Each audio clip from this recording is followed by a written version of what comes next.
An ancient Japanese shrine debuts a Buddhist robot. Whoa, dude. Bleep, bloop, bleep, bloop. It is time to pray to the one single mind at the center of us all. Kyoto, Japan's ancient former capital, is home to temple shrines and imperial gardens. As the birthplace of Japanese tradition, the city attracts some 53 million tourists every year. Recently, the famed 400-year-old Kodaiji Temple in Kyoto unveiled a modern makeover. The world's first sutra-chanting android deity, modeled after Kannon, the Buddhist goddess of mercy, was introduced to the public last week. Kannon is worshipped by thousands of temples in Japan as a deity who helps people in distress. Now the country's fascination with robotics has made its way into that worship. Kodaiji Temple Administrator Tensho Goto wanted to spread the word of Buddhism to a younger generation losing touch with the tradition. He enlisted the help of pioneer Professor Hiroshi Ishiguro, head of the intelligent robotics at Osaka University, who made a name for himself in robotics research on the world stage. So this is the robot they built, and apparently people show up and kind of worship the robot. Jai Guru Dev, Jai Guru Dev, Jai Guru Dev, Nam Yo Renge Kyo, Nam Yo Renge Kyo, Om. Dude, Japanese people are weird, man. They sell out arenas to see a holographic anime chick sing songs that aren't even sung by a real person in the first place. They're electronic voice, dude. But it's kind of like, I think it's a peek at the future. I think Japan, more than any other country, is aware of the eventual blending of man and machine, and they're just kind of like celebrating it early. I think. Yeah, they're just early adopters. Dude, you know what? Dude. Right now, yeah, this is hella weird that people are showing up to like pray in front of this, especially looking like this. Like, why not put a nice hat on it?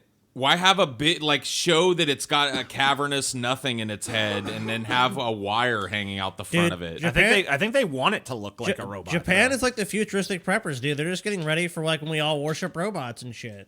When the great AI tells us how to fucking survive the flood or the storm, you know, because humans are going to be fucking even more hapless as technology just fucking builds up around us, dude. We're going to need these AI to be like, Paul, you must do this to survive. Prying open my third AI.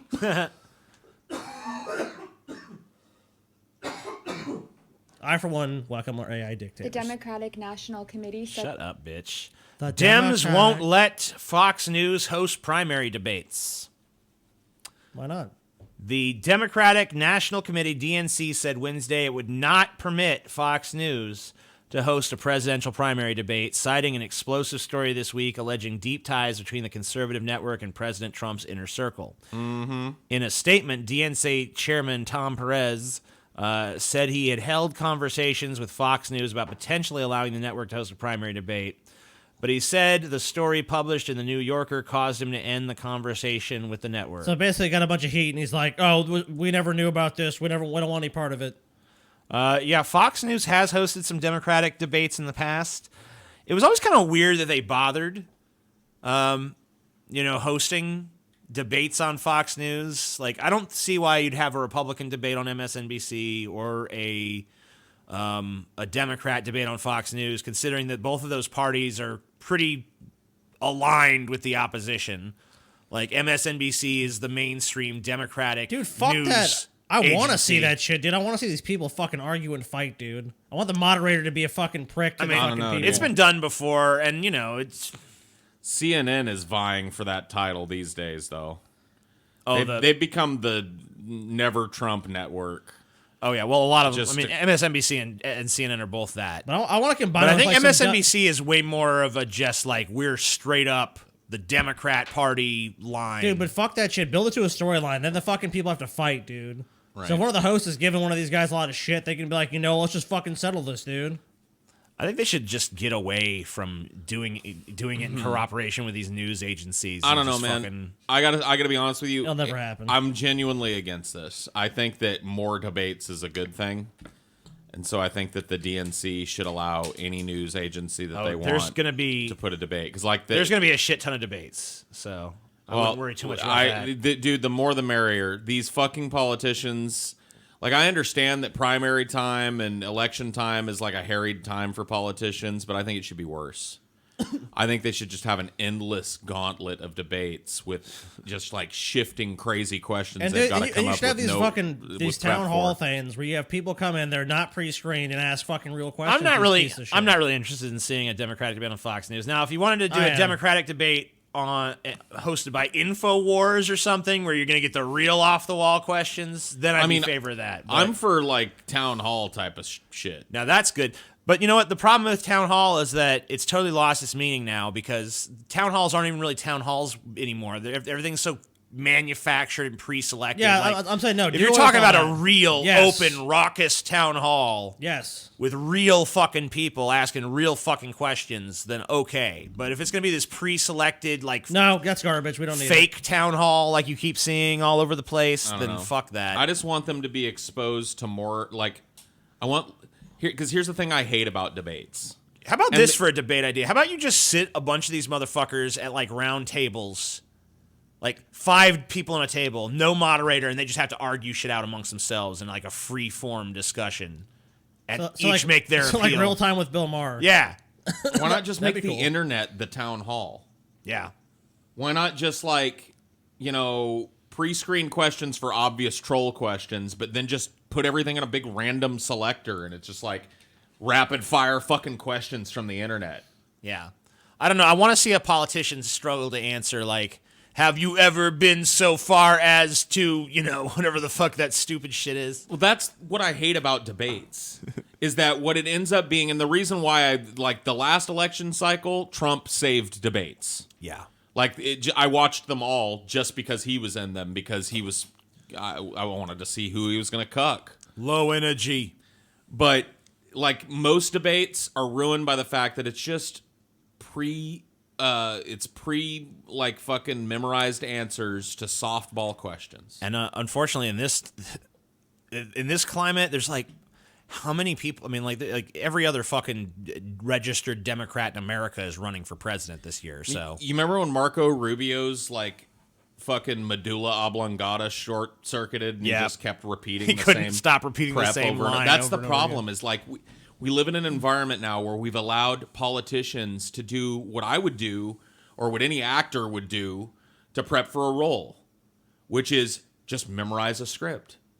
Like, I don't want to hear your rote, memorized bullshit that was given to you by committee. I don't know. I want to hear what the fuck you think in your head, motherfucker. I think that it was. I mean, like, I think that the way that it was used against Marco Rubio though was so great because you basically got to his Republican opponents aided him in short circuiting. And even after they pointed out, you just still couldn't resist saying it again. He just kept doing it. Yeah, because he was so... And you know why that was? Because he sat for fucking like probably 24 straight hours and drilled prep. And that was one of the things. Hammer this home, Marco. Every time you get a chance to say it. Keep saying it, Marco. Keep so saying even it, after it Marco. was pointed out, he still couldn't like break it. Yeah, he couldn't do it. He was just a drone. Too prepped. Robo Too well Marco. rehearsed. Well, I mean, Is that what you want at a debate? That's not what I want at a It's debate. pretty obvious. A lot of these politicians No, are just a but fucking facade, anyway. I think that they have no real opinions. What I'm saying is that him doing that ultimately backfired on him. Well, here's why I think it's sad that Fox News doesn't get to hold a Democratic debate. And maybe whatever. Every other one of the debates that gets held by one of the major networks is going to do exactly what I talked about. Lob softballs all day. Yep. At the very least, Fox News would lob some tough fucking questions at these motherfuckers that they may have to think about or may have a tough time prepping for. Fuck them prepping, dude. They get on the stage. They want to be the president of this country. It's obvious. They should be asked these questions, and that's it. They should have no advance notice. They should be like, "Yep, you're going to be here at this time for the debate." Yeah, see, that's my thing. Is like I'm fine with them prepping in a general way because they're going to do it anyway. If you do that, if you randomize it, they're going to prep in the 6 months prior to when that starts. Yeah, that's fine. Whatever. You know what I mean? So I'm fine with them. I'm fine with keeping it the way it is and letting them generally prep. What I'm not fine with is lobbing them softballs and allowing them to just basically recite a script that they've memorized. And the people that moderate shouldn't let those softballs, one, be in there, and two, if someone gives a fucking bullshit answer, they should be like, that answer is inadequate. Right. Like, that answer is just a dodge. Mm-hmm. And if they don't want to answer any further, that's fine, but point out they're basically just dodging answering the question. That would require them to, like, actually stand up to the people. Yeah, I don't know. I've seen Fox News host Democratic debates in the past, and, I've always watched because I was kind of interested to see how it was going to go, and I've always been disappointed by... It's run of the mill. It doesn't come across any different than a CNN debate because Fox News doesn't want to appear biased in that context. Sure. So they just wear the kid gloves like everyone else. Right. Now, if they were going to do something else, then maybe. I mean, that's why I said I'd rather see like InfoWars or Breitbart or someone who's truly on the right host one of these debates and ask these motherfuckers tough right-wing questions. Right fart. Yep, right fart.